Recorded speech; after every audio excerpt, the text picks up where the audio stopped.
Alors, si je te disais que le plus grand poison pour ta créativité, c'est de demander l'avis de tes proches.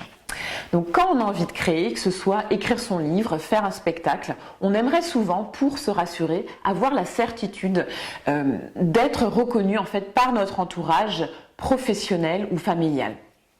Et le problème, c'est que notre entourage n'est pas toujours en mesure de nous donner l'approbation ou les encouragements que nous recherchons.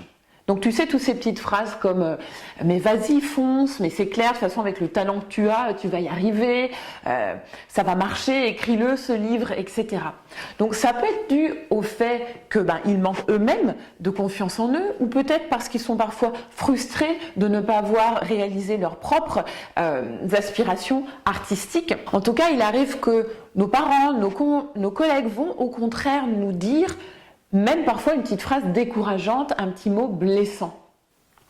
Et ce poison, ça s'infiltre en nous, ça nous déstabilise, ça nous fait douter de nous en fait. Et après, il y a cette petite voix qui trotte dans notre tête et qui se dit est-ce que ça vaut la peine que j'écrive mon livre ou mon recueil de poèmes ou mes chansons? Est-ce que ça va intéresser quelqu'un de lire mon roman, etc. Or, si tu sens que la création artistique, c'est une nécessité pour toi dans ta vie, c'est vraiment vital que tu te protèges de ces petites attaques qui peuvent nuire à ta confiance en toi et t'empêcher de créer. Et souvent, l'erreur qu'on commet, et je l'ai pratiquée pendant un certain temps, c'est qu'on cherche en fait la validation et l'approbation donc de nos créations artistiques à l'extérieur de nous.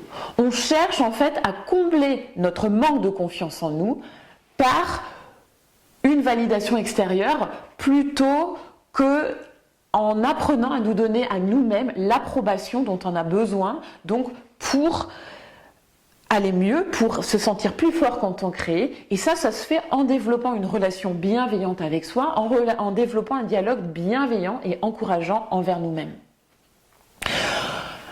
Donc par exemple, on aimerait tellement que nos parents ou nos collègues reconnaissent la force ou la finesse de nos textes, mais s'ils ne font pas, on repart en fait le cœur encore plus lourd de doutes.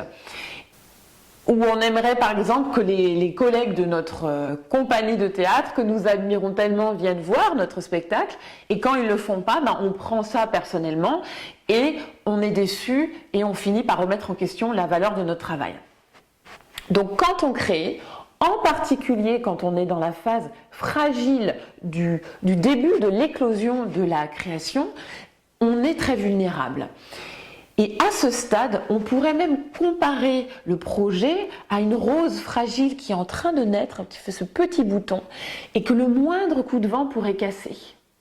Or, cette rose, elle a besoin de se forger des épines qui vont former une limite bienveillante et qui ne vont pas laisser tous les insectes venir la dévorer. Donc moi, pour y arriver, j'ai mis une méthode en 3 étapes au point. Donc la première étape déjà, c'est de faire le tri relationnel. Il y a des années, moi je voulais partager beaucoup de choses avec mes proches, mais j'ai compris que certaines personnes n'étaient pas à même de me soutenir. Et c'est là que j'ai appris donc à faire le tri.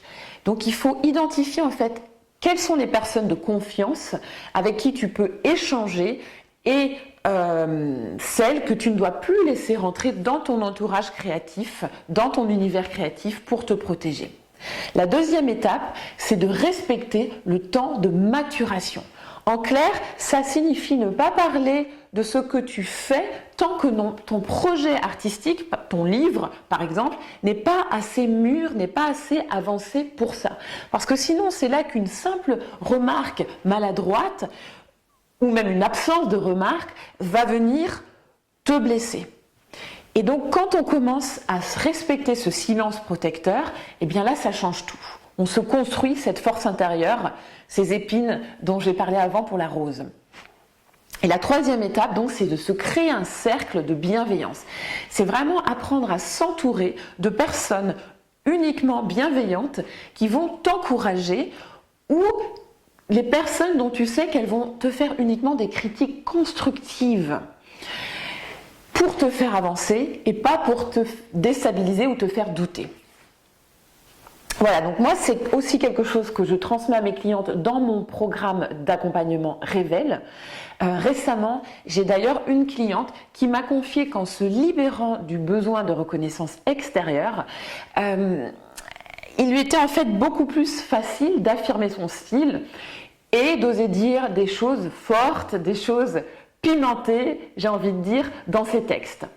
Voilà, donc si toi aussi tu as envie de faire le tri dans tes relations pour protéger ta créativité, de respecter le temps de maturation de ton projet et de créer un cercle de relations artistiques bienveillantes pour te soutenir, pour te donner de la force, pour avancer dans l'écriture de ton livre, de ton album ou ton recueil de poésie, et surtout pour te donner la reconnaissance et l'approbation dont tu as besoin à toi-même, je t'invite à m'envoyer un message pour qu'on puisse voir ensemble comment est-ce qu'on pourrait travailler ensemble. À très vite!